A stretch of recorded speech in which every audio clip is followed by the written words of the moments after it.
gahunda ya Parmehutu iraganza, Kayibanda arayifata, Habyarimana arayizana, no muri iyo Parmehutu hacikamo ibice Nduga na Kiga.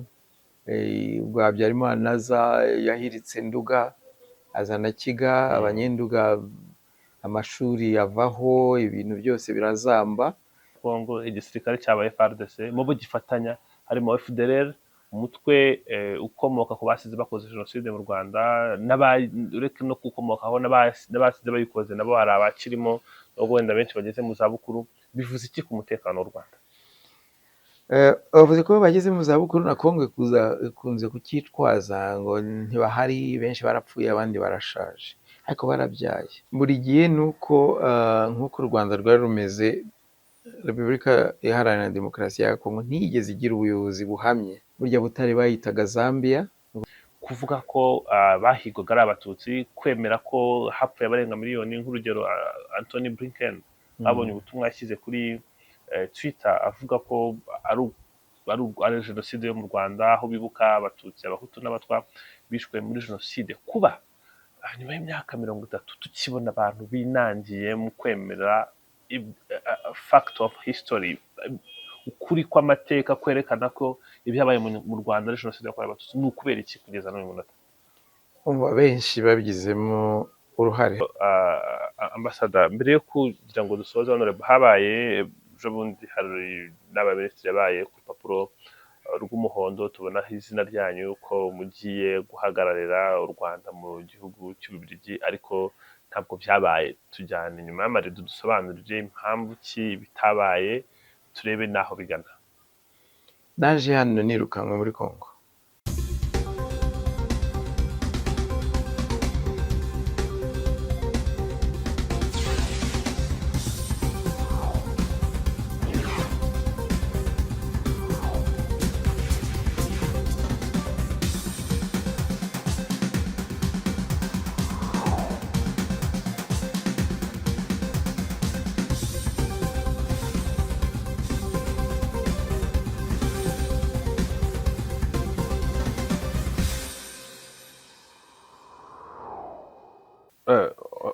Honorable Ambassador Vincent Karega, murakoze cyane kwemera kuganira na One Nation Radio. Ni radio y'ijwi rya diaspora, ni radio ikorana cyane, ikorera mu mahanga ku banyarwanda baba hirya no hino ku isi. Murakoze cyane kwemera kutuganiriza. Muraho, murakoze. Uyu munsi turaganira ku ngingo zitandukanye, ariko biragoye ko hari umuntu nkawe, umudipolomate ukomeye mu gihugu, wabonye byinshi muri iki gihugu, nabonye transformation iki gihugu igize kuva igihugu cyabohorwa na jenoside yakorewe Abatutsi kaba yahagarara nk'icyo ngicyo. Turi kwibuka ku nshuro ya 30 imyaka ishize jenoside yakorerwaga Abatutsi maze ibaye igahanagarikwa n'ingabo zari za RPA. Iyi myaka 30 urayisesengura ute y'uru Rwanda? Imyaka 30 harimo ibibazo bikomeye cyane by'ingutu. Umuntu yibazaga niba koko u Rwanda ruzongera gutekana rukaba igihugu, abanyarwanda bazongera gushyira hamwe. Ubukene bwari bukabije, imibabaro, ihahamuka. Umuntu akibaza ati bizagenda bite kugira ngo umunyarwanda yongere ashobore kwigaburira, kwicumbikira, kohereza abana ku ishuri, no guseka, kugira ngo u Rwanda rube u Rwanda. Ariko warureba nyuma y'imyaka 30 ukareba abana bavutse muri icyo gihe cy'amage n'amatage, bakaba bafite imyaka 30 cyangwa bari bato, ubu bakaba bafite 35. Ukababona mu bucuruzi, ukababona mu nzego z'ubuyobozi, ukababona hose bubaka u Rwanda, bafasha igihugu kwibuka amateka mabi no kuyabungabunga, ndetse no kumva icyerekezo cy'ubumwe n'icyo kwiteza imbere. Igihugu kikaba kigeze aho kigeze, aho bya bindi twibazaga niba bizashoboka ko umunyarwanda azongera agahoberana n'undi, agasabana n'undi, nyuma y'ibyari byabaye, ko ubutabera butazahutaza abanyarwanda ahubwo bizaba ubutabera bwunga, ko tuzongera tugahinga tukeza ndetse tukanongera n'ibyo duhinga tuganasagurira n'amasoko, nabyo bigerwaho. Imihanda, amashanyarazi, amazi, ibintu byinshi bituma igihugu cy'u Rwanda kigaragara mu nzego nyinshi nk'igihugu cyateye imbere ku buryo budasanzwe kandi bwihuse, ari mu kwigisha, kuvura, amazi meza, amashanyarazi ndetse n'uburyo bwo kubungabunga isuku no kurengera ibidukikije. U Rwanda ruri mu bihugu byo ku isi biri ku isonga muri izo nzego zitandukanye, tudasize ikoranabuhanga n'ibindi byinshi. Rero nk'uko natangiye mbivuga, harimo imibabaro, harimo kwiheba, gucika intege, harimo n'imbaraga z'icyerekezo, imbaraga z'umurimo ndetse na politiki nziza nk'igisubizo cya politiki mbi yoretse imbaga y'abantu, yazanye umwiryane mu banyarwanda, yatumye bamwe mu banyarwanda bahera mu buhungiro imyaka irenze 30. Ubu tukaba turi u Rwanda rwunze ubumwe, u Rwanda rutera imbere, u Rwanda buri munyarwanda yibonamo kandi afitiye icyizere, nawe akigirira icyizere cy'uko ejo hazaza hazarushaho kuba heza. U Rwanda nibyo rurimo icyizere, u Rwanda rurimo ibyiza. N'umukuru w'igihugu yabigarutseho ubwo yatangizaga icyumweru cyo kwibuka ku nshuro ya 30 jenoside yakorewe abatutsi, asobanura ko imyaka 30 irangiye, ariko hari n'indi iri imbere kandi nayo igomba kuba irimo icyizere. Reka tuganire kuri uyu muhango wo kwibuka muri rusange. 30 ni umwaka ukomeye cyane ku mateka y'igihugu, kuko nimba wibuka ikiganiro umukuru w'igihugu igeze gutanga kuri imwe mu mateleviziyo mu Rwanda, asobanuye imyaka 30 nyuma ya 64 abantu bahunga, habaye jenoside yakorewe abatutsi. Kuri ubu ngubu mu Rwanda mu myaka 30 kugira ngo bisubira habi, ahubwo biri kugana heza. Nubwo mu karere turaza kwagaruka hari umwuka mubi, ariko mu Rwanda biragoye ko wavuga ko hari ikiri bube. Uku kwibuka kw'imyaka 30 gutanga icyizere, ubu buyobozi bwabashije kubikora, kiri nk'ishusho rusange y'iki cyumweru cyo kwibuka. Ni ikihe cyizere kirimo mu yindi myaka iri imbere? Nagize n'uruhare kuba muri sekretariya yateguye uburyo tuzibuka. Icyerekezo cy'igihugu cy'ubuyobozi bukuru bw'igihugu iyi nshuro ya 30 byari uko tuzibuka yego nk'uko bisanzwe, ariko ubutumwa nyamukuru bwari uko dushishikariza, dukangurira urubyiruko rumaze gukura mu by'ukuri, mbese abana batabayeho mu bihe bya jenoside, batabaye muri za politiki z'ivangura, batabaye impunzi, batabaye ibicibwa mu mashuri cyangwa ngo bahohoterwe kubera ubwoko, batabonye irangamuntu irimo amoko, batamenye ibintu bya kota y'abatutsi, y'abahutu mu mirimo, mu mashuri. Mbese twavuga ko ari abana cyangwa urubyiruko rwo mu cyerekezo 2020. Byari na ngombwa ko basobanukirwa ko ibintu byose babona, imibereho yose barimo ifite imizi itari myiza. Tuvuye ahabi kandi twageze aho habi kubera uburangare mu rwego rwa politiki, kujya muri politiki mbi y'amacakubiri yazanywe mbere na mbere n'abakoloni, n'abayobozi bacu ba mbere ba Kayibanda, ba Habyarimana, bayisamira mu kirere nta gushishoza, nta kureba ingaruka. Bituma igihugu cyari gitekanye ingoma bihumbi cy'ubumwe cy'imbaga y'inyabutatu kiyoyoka, gicikamo ibice, kiba igihugu cy'inzangano ndengakamere, ku buryo twabaye nko ku isonga mu kinyejana gishize cy'igihugu cyakoze amahano kurusha ibindi bihugu, aho abantu bikoze mu nda, umugabo akica uwo bashakanye, ababyeyi bakica urubyaro, ntaho biba. No mu nyamaswa burya intare irya izindi ariko ntabwo irya ibyana byayo. mbese byabaye indengakamere, byarenze ukumva, noneho bikaba byaranateye kwibaza niba koko abantu bazongera bagashyira hamwe u Rwanda rukongera rukaba u Rwanda. Aba bana rero cyangwa urubyiruko ni ngombwa ko babimenya, bakamenya ko ibyiza bafite bifite ikiguzi, kandi bakamenya ko uburangare cyangwa kutareba kure, kugira politike mbi bishobora kudusubiza mu byabaye cyangwa ibirenze uko byabaye.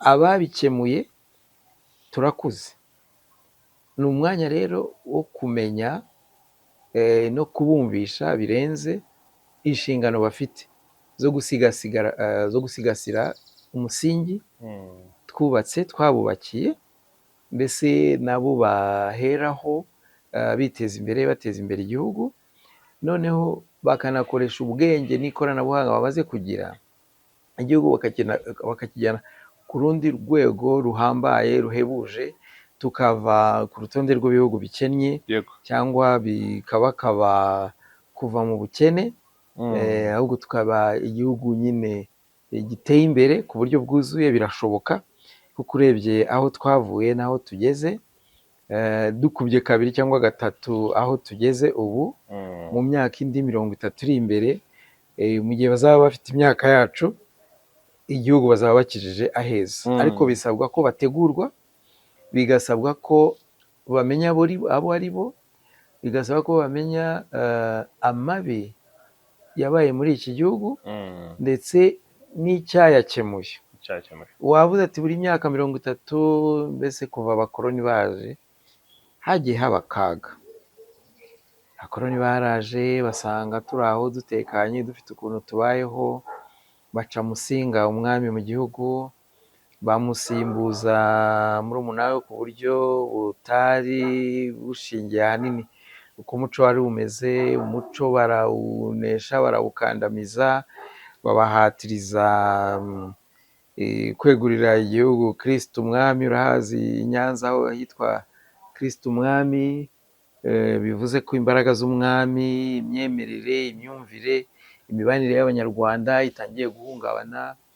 Bazana ivangura mu mashuri, bigisha abana b'abatware, bareka abana ba rubanda. Nyuma basabwa independence, bacurika ibintu, bumvisha imbaga nyamwinshi y'abanyarwanda ko yahohotewe mu bihe byashize, ko ababahohoteye ni abatutsi, ni abo borozi ba nyamuke, ko bo bahinzi cyangwa ababumbyi babaye mbese nk'ibyo byabaga i Burayi byitwaga feudalisme. Barabyiga ukuntu kw'iwabo, babituzanamo, babyumvisha abantu, n'abo batutsi bumva ko ari abantu bahambaye nk'uko babasobanuraga mu bitabo ko bavuye i Burayi, Abisiniya, atari abantu bino, baje gukoloniza. Bamwe barabyakira bifata nk'abakoloni, n'abandi bumva nyine ari abacakara, bitwara gicakara. Bajya no muri izo revolution nyine abazungu bashyizeho zo kwigobotora icyo bitaga ingoma y'icyami cyangwa ya gicakara. Babarangaye ku kwibohora neza bijyanye no gushaka ubwigenge bivana ku Babirigi. Ese igihugu kiba isupu. Musinga arahejwe, Rudahigwa arishwe mu kagambane kabo, ntiyigeze abyara, ntawamenya niba ntacyo bamukozeho kugira ngo atagira urubyaro, atazazungurwa mu butegetsi bwe. Ndetse hashyirwaho Kigeli, hari habaye akagambane ko abazungu bari buhitemo umwami badashingiye ku mavuko cyangwa ku muco. Nawe ntiyayoboye imyaka irenze 2, imvururu, gahunda ya Parmehutu iraganza, Kayibanda arayifata, Habyarimana arayizana, no muri iyo Parmehutu hacikamo ibice, Nduga na Kiga. Ubwo Habyarimana aza yahiritse Nduga, azana Kiga, abanyenduga amashuri avaho, ibintu byose birazamba. Burya Butare bayitaga Zambia, ni ukuvuga ko ahantu hazambye. Kandi igihe cy'abakoloni Astrida niho havaga intiti, niho bubatse kaminuza niho hari ahantu hakomeye, ariko Astrida nyine irazamba. Abantu ba Gitarama no mu majyepfo babura amashuri pe, kugeza aho bishyize hamwe batangira kubaka amashuri y'ababyeyi. Uzajya ureba amashuri yose mu majyepfo ni apa association de parents cyangwa amashyirahamwe y'ababyeyi.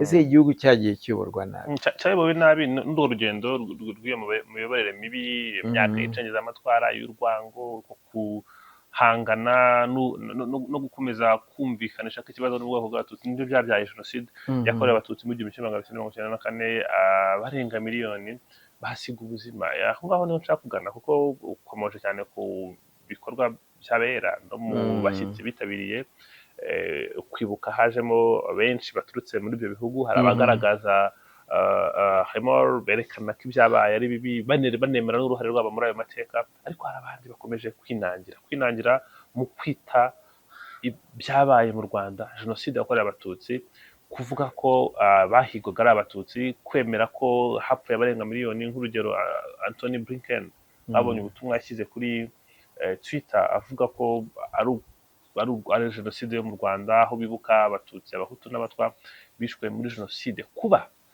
nyuma y'imyaka 30 tukibona abantu binangiye mu kwemera fact of history, ukuri kw'amateka, kwerekana ko ibyabaye mu Rwanda ari jenoside yakorewe abatutsi, ni ukubera iki kugeza n'uyu munota? Benshi babigizemo uruhare, haba muri za politiki z'ubukoloni.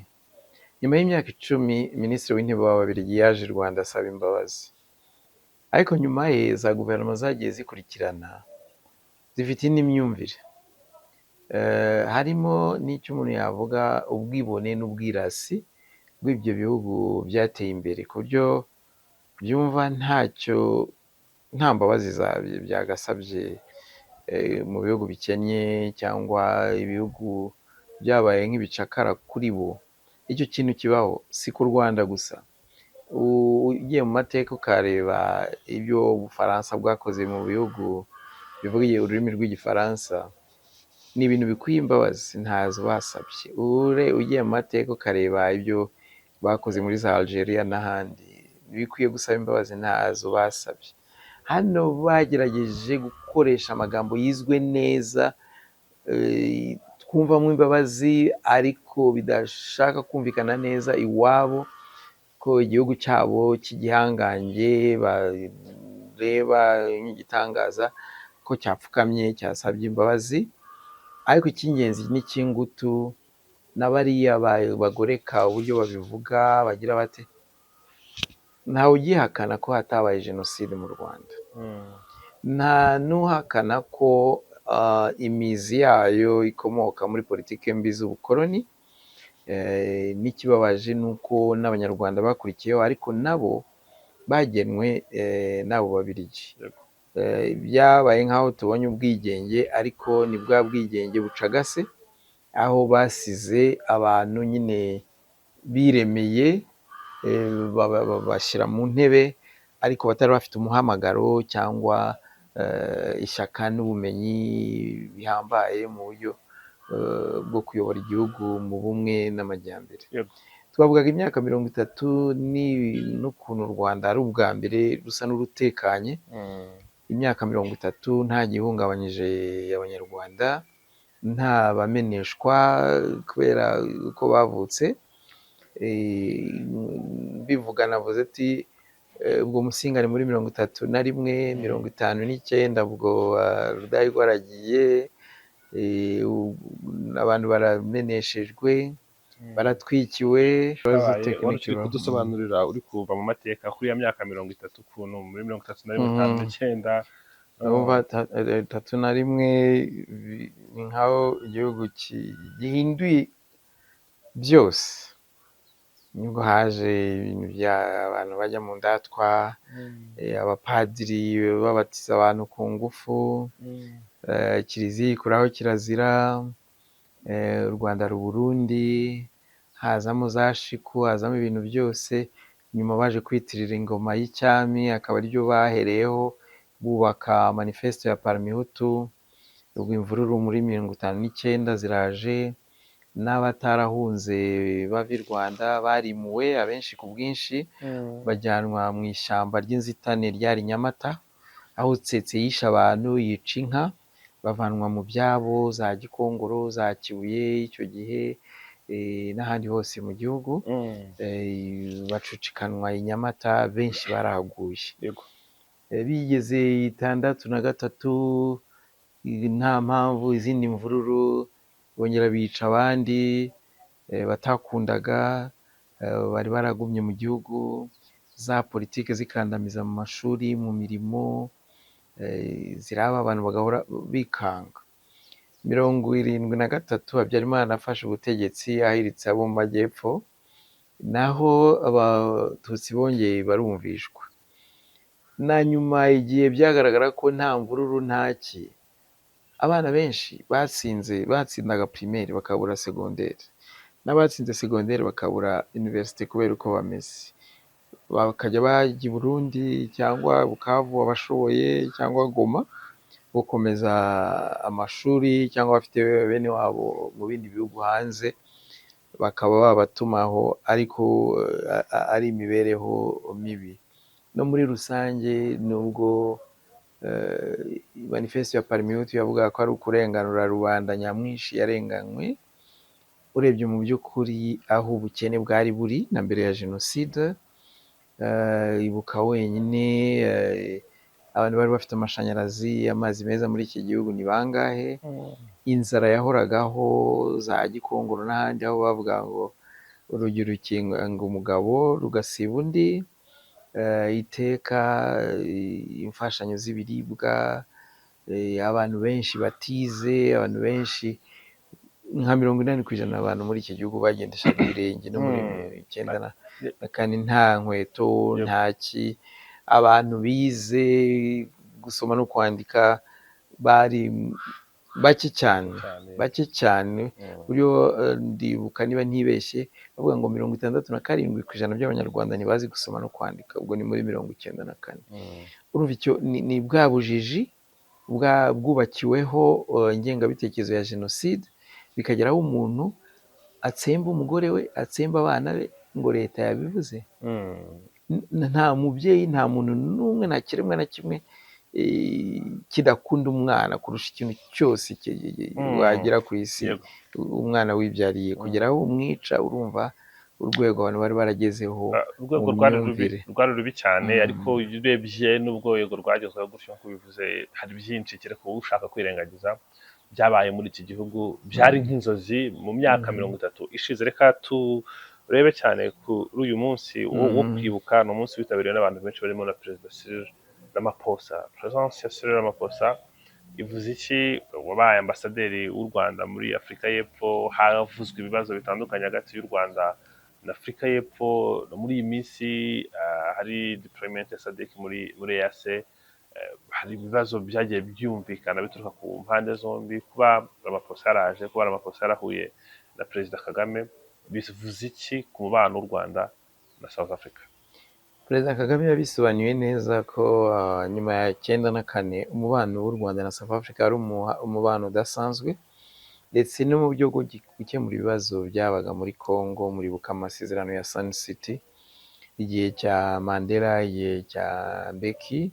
U Rwanda na South Africa twakoze byinshi mu ishoramari, mu burezi, mu butwererane by'umutekano, amajyambere mu karere, n'ibindi byose ku rwego rwa Afurika. Nyuma igitotsi cyatangiye igihe cya Perezida Zuma, aho ubutegetsi bwe bwakiriye ku buryo budasanzwe abantu bahemukiye u Rwanda kandi bavuye mu nzego z'ubutasi, ba Kayumba Nyamwasa, ba Karegeya, babona ibyangombwa by'impunzi mu gihe kitubahirije amategeko ya South Africa. U Rwanda rwabibaza bakabyirengagiza, biza kuvamo ko Karegeya apfa nta perereza ntaki. Birashyuha, ati ni u Rwanda, nubwo n'uyu munsi nta gihamya, nta cyemezo ko ari u Rwanda. Unarebye ukanagereranya uko ubwicanyi cyangwa ububandi bwibasira abantu, ari abazungu, ari abirabura, ari mukerarugendo muri South Africa bimeze. Ibyo byose bizana agatotsi mu mubano, za viza zikurwaho, abadiplomate barasezerwa, natwe twirukana ababo, tukajya tuganira ariko ntibirangire. Ku bw'ubu ubona ukuza kwa Ramaphosa ari nko kuvuga kandi azanye na Mbeki, ari nko kuvuga ati twongere tuganire turebe igitotsi gihagaze gute, cyakemurwa gute. Numva ntekereza mfite icyizere ko ari mu yindi ntambwe yo kwisuzuma no kwireba no kugenzura wa mubano, hagashakirwa hamwe ibisubizo byo kuri uwo mubano. Haziyemo n'ikibazo wavugaga cy'uburyo tubona ibibera iburasirazuba bwa Congo. Icyo ngicyo cyo nagira ngo kuko umubano wa South Africa n'ubundi tubaza kugarukamo tukinjiremo neza iki kibazo kiri muri Repubulika ya Demokarasi ya Congo, kuko banahagarariye u Rwanda muri Repubulika ya Demokarasi ya Congo nta gihe kirekire gitambutse iki kibazo kigeze kubaho muri 2012 kiza kurangira, nyuma kirongera kiragaruka sa nk'utuvirimuzi. Iki ni ikibazo kimeze gite?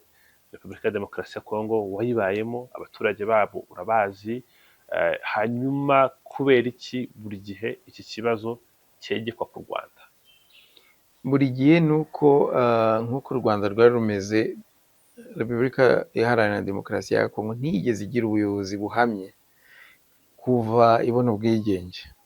Ubuyobozi bureba kure, ubuyobozi bushishikariye gusobanukirwa ibibazo by'abatuye Congo, ibibazo by'ubwenegihugu, ibibazo by'uburenganzira bw'abakongomani bose, ku buryo ibintu by'umwiryane w'abitwa andi moko akikije abakongomani bavuga ikinyarwanda. Biremuzi wenda mu buryo buvunaguye iki kibazo kiri mu karere, by'umwihariko muri Repubulika ya Demokarasi ya Congo, intangiriro yacyo turebe aho kigeze kubaho, kirongera kiratuza ariko bimera nko gukuburira munsi y'urutara. Impamvu muzi ntizaganirwaho kugeza cyongeye kubyuka muri 2023. Noneho numara kutubwira impamvu muzi, udusobanurire impamvu, kubera iki abayobozi muri Repubulika ya Demokarasi ya Congo buri gihe iki kibazo kije bavuga bashize amanga ko kibazo ari u Rwanda.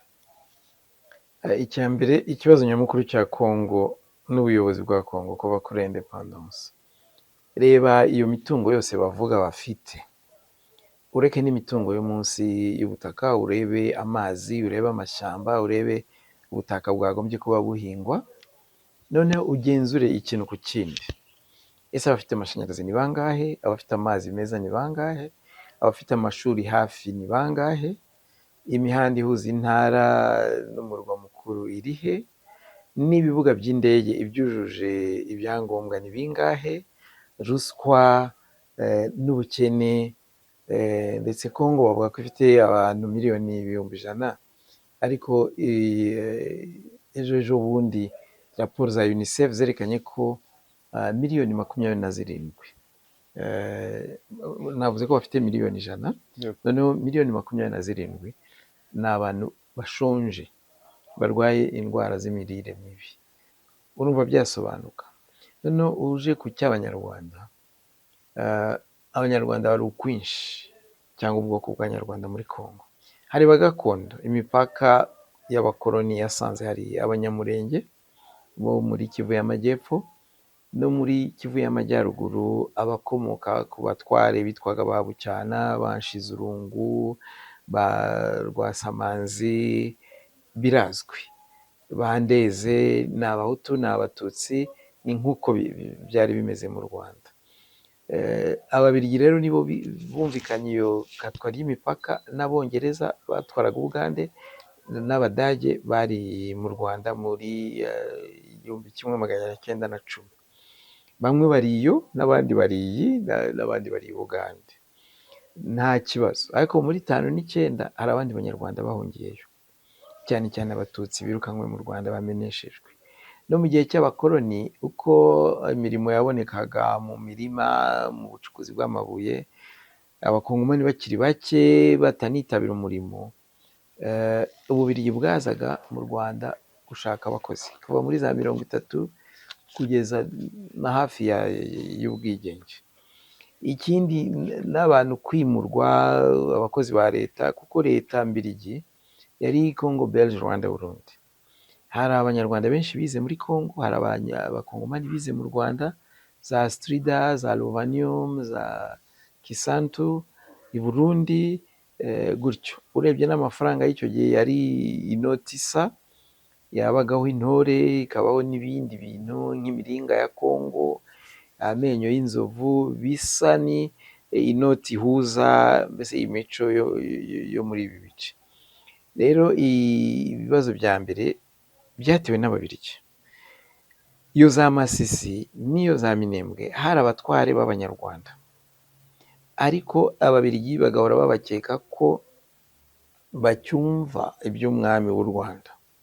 Ubwo ni muri za 20 bahirika ubwo butegetsi, abo batware, nk'uko babikoze hano bahirika Musinga, bahirika ba Bucyana, bahirika abo batware bose b'Abanyarwanda, babasimbuza ubwoko bw'Abahunde. Abo Bahunde iyo umuntu agiye mu mateka yabo, nabo ngo ni Abanyarwanda ba kera cyane, bagiye nk'intumwa z'umwami muri za ntambara za kera bahiga umwanzi. Bagezeyo bahuza amaraso n'abantu bari bahatuye b'impunyu cyangwa bavuga abatwa baho, havukamo ubundi bwoko bwiswe Abahunde.